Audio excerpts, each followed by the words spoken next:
ഇനി ഒരാൾ ഈ നിയമം വന്നു കഴിഞ്ഞാൽ ഇനി ഒരാൾ വഖഫ് ചെയ്യണമെങ്കിൽ മുസ്ലിമായി 5 വർഷം തെളിയിക്കണം, അതായത് പ്രാക്ടീസ് ചെയ്യുന്നതായി തെളിയണമെന്നൊക്കെയാണ്. ഒരു പൗരൻ, ഇന്ത്യ രാജ്യത്തെ ഒരു പൗരൻ ഏത് മതത്തിൽ വിശ്വസിക്കണം, ഏത് മതം പ്രബോധനം ചെയ്യണമെന്ന് എന്നുള്ളത് നമ്മുടെ മൗലികാവകാശമായി നമ്മുടെ ഭരണഘടന തന്നിട്ടുള്ളതാണ്.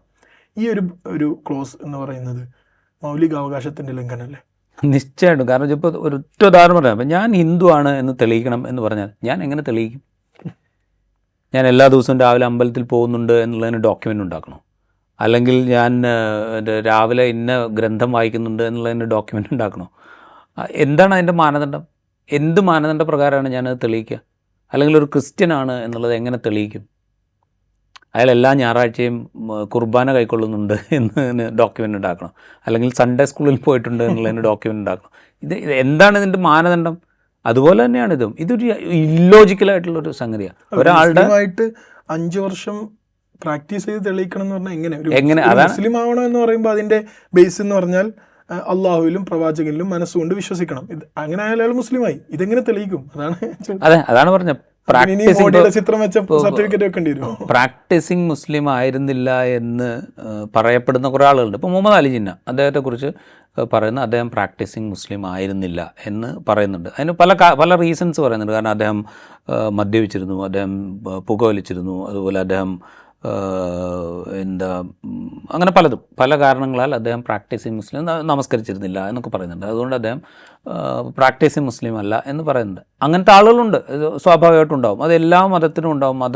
മതത്തിൽ ഞാനിതിൽ എൻ്റെ പേരൊക്കെ അതാണ്, എൻ്റെ ഡോക്യുമെൻറ്റിലും അത് തന്നെയാണ്, പക്ഷേ ഞാൻ പ്രാക്ടീസ് ചെയ്യുന്നില്ല, എനിക്കത് പ്രാക്ടീസ് ചെയ്യാൻ താല്പര്യമില്ല എന്ന് പറയുന്ന ആളുകൾ എല്ലാത്തിലും ഉണ്ടാവും.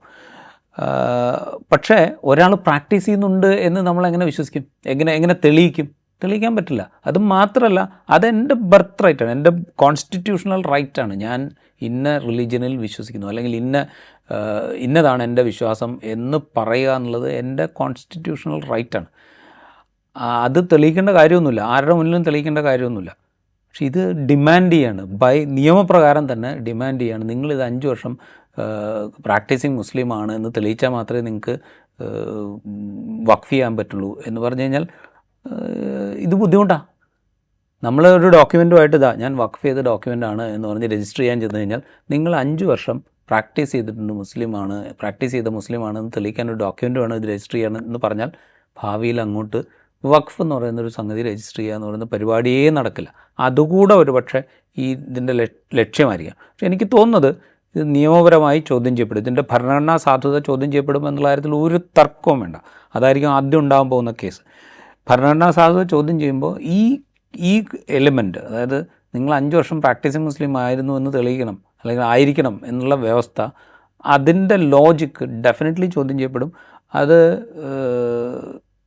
കോടതിയുടെ നമ്മളൊരു പ്രവചനം നടത്തുന്നതൊക്കെ തെറ്റായിരിക്കും. പക്ഷേ ഒരു യുക്തിബോധമുള്ള ജഡ്ജിമാർക്ക് ആർക്കും ഇത് സ്വീകരിക്കാൻ പറ്റും എന്നെനിക്ക് തോന്നുന്നില്ല. റൈറ്റ്. വഖഫ് ഭേദഗതി ബിൽ ലോക്സഭ കടന്നിരിക്കുന്നു, രാജ്യസഭയും കടക്കാൻ പോകുന്നു. ഏതായാലും നിയമമായിട്ട് തന്നെ വരുമായിരിക്കും. പക്ഷേ ഏകപക്ഷീയമായിട്ടല്ല ഇത്തവണ ഈ നിയമം പാസ്സാക്കുന്നത്. പ്രതിപക്ഷം ഒറ്റക്കെട്ടായി എതിർത്ത് നിന്നിട്ടുണ്ട്. വഖഫ് ഭേദഗതി ബില്ലിൽ കൊണ്ടുവന്നിട്ടുള്ള പല ഭേദഗതികളും അത് രാജ്യത്തെ ഭരണഘടന അനുശാസിക്കുന്ന മൗലികാവകാശങ്ങൾക്ക് പോലും വിരുദ്ധമാണ്. അത് ഇനി ഇതിൻ്റെ ഭരണഘടനാ സാധുത തന്നെ ചോദ്യം ചെയ്യപ്പെട്ടേക്കും. സുപ്രീം കോടതി ഇടപെടും എന്ന് തന്നെ നമുക്ക് പ്രതീക്ഷിക്കാം.